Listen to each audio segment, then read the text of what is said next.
What's going on, everyone? Welcome back to a much needed video over here on my MLS Road to Glory. We've updated the spreadsheet, as you can see in the top corner, top left, and we are finally going to be playing some competition. So it's been a while. We've had some unfortunate kind of DMPs, and the biggest thing I found is in the last couple days I was trying to see how I was going to make this video.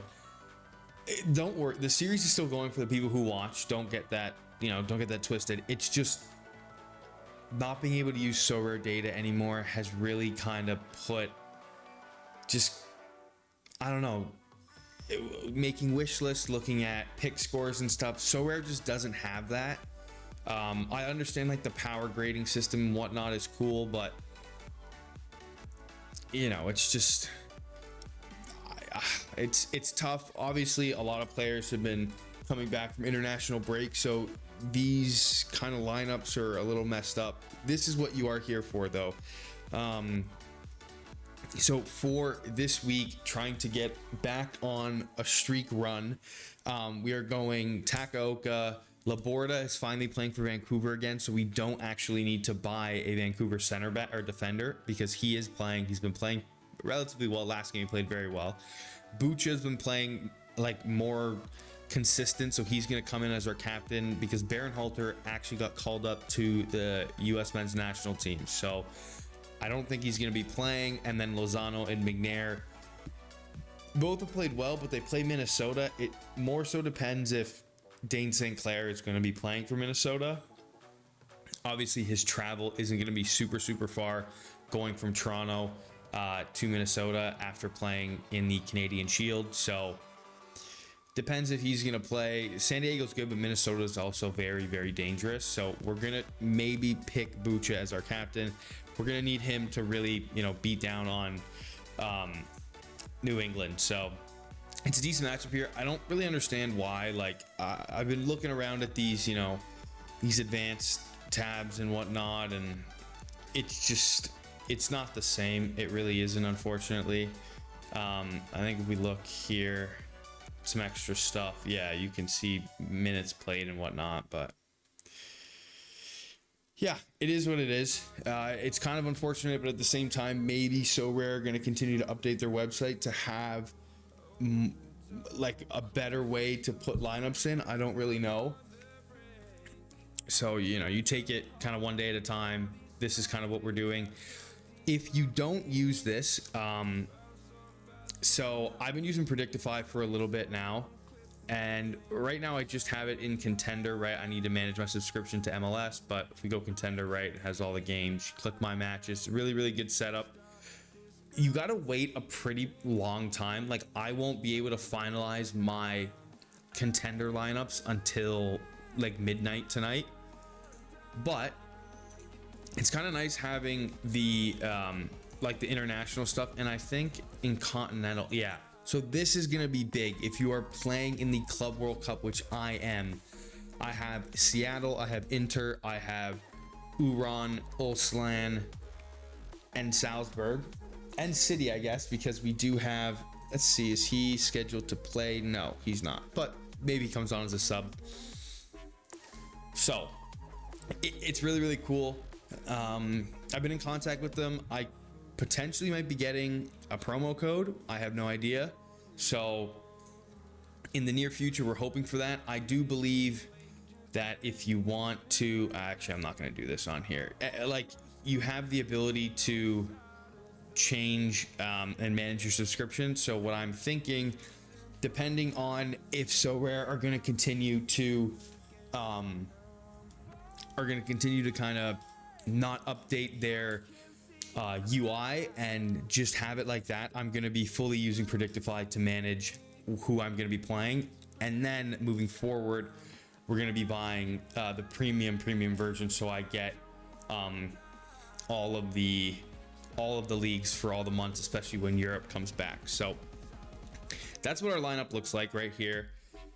Going into the spreadsheet, that is bright. So we have bought and sold a ton of new players because we were playing in the 30th anniversary, right? So if we go here and we go to MLS Road to Glory, so we bought De La Vega for Seattle because I needed 2 players just in case, you know, Seattle doesn't make it or Salzburg doesn't make it.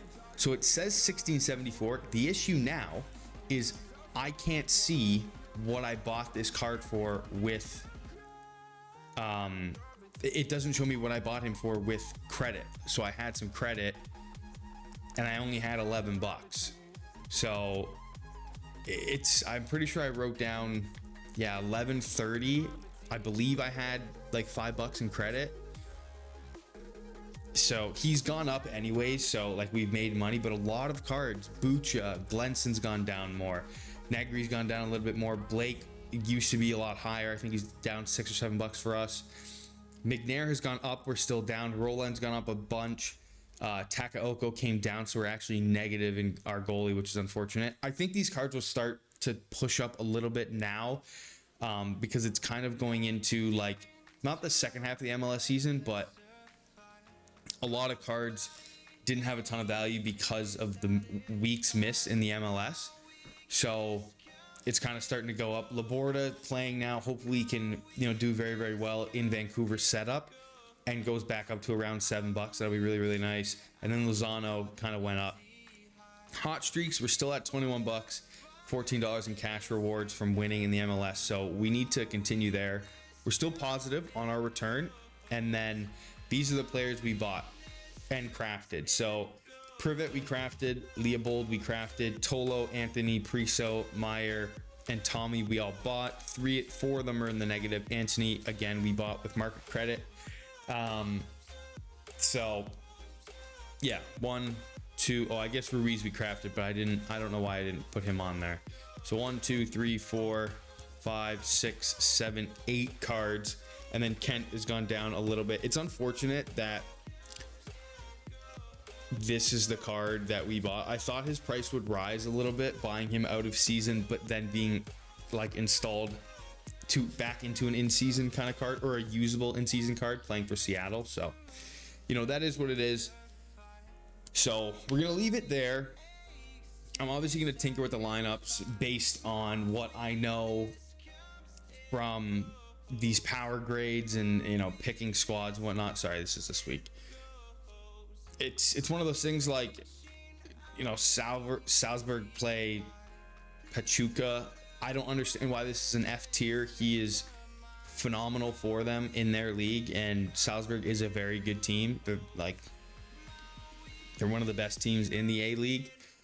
So I don't know. It's one of those things where I'm hoping we get obviously this is for the MLS, but we get a little bit more play time with some of these guys. I don't know why McGlynn wouldn't start against Montreal. So, you know, it is what it is. Tons of lineups. I guess Blake, we need to change. He's not playing. So, yeah, who knows? We got a lot of 2 games. So for the rewards video next week, it looks like we might get lucky. I need to start posting reward videos again. So I hope you guys did enjoy. Leave a comment down below what you guys think about Sorare data closing. If you use Sorare data a lot, again, like I said, personally, I used it all the time, and it's one of those things where how is Sorare going to move forward with taking that down and being able to, you know, not have so many DMPs and making better picks, you know, based on strength of your game schedule moving forward. So I think that's a big thing. They need to be looking at that. So yeah, hopefully you guys have a good rest of your day. This is Presty telling you, you know, hopefully you're still having fun in Sorare. That's a horrible way to end it. So Presty out. Peace.